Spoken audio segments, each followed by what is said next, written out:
So this is a machine that I did a complete retrofit on. This is obviously one of the oldest styles of machine, kind of the first generation after the 2-knob machine.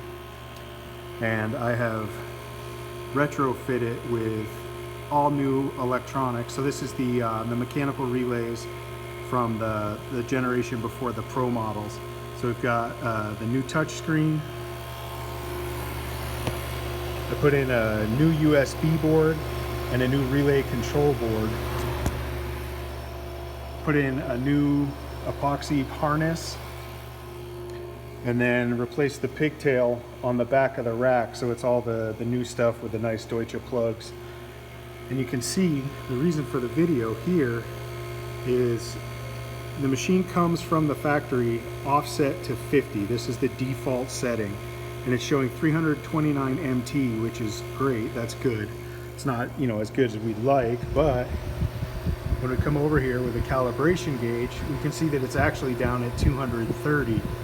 So we can adjust this offset to get it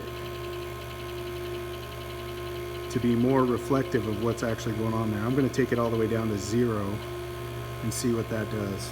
It's going to take a little bit to adjust. So we'll let that get down, and I might have to bring it back up a little bit, but that'll be calibrated.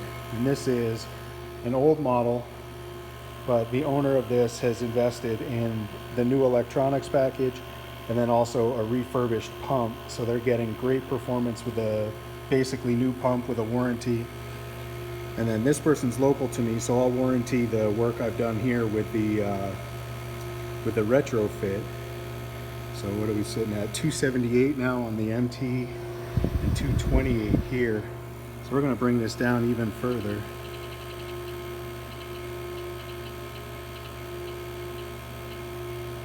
Let's see how that goes. And let that go. But the point of this video is not necessarily to show you how to calibrate your machine, but just that the machine might not be reading exactly what, you know, a calibrated vacuum gauge is going to read.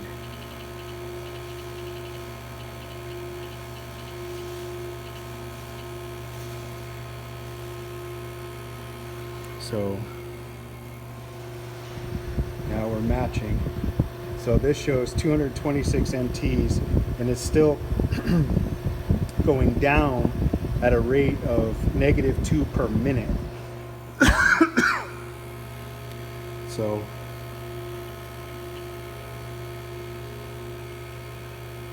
now we've got matching MTs on the screen and pretty close to the calibration gauge. When that reaches 0, that means it's not going down anymore, and it's just holding steady. And we're looking the same over here, 225.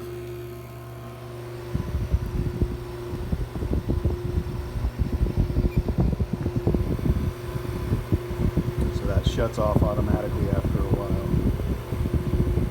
That was the little beep that we heard a second ago. So that'll catch up.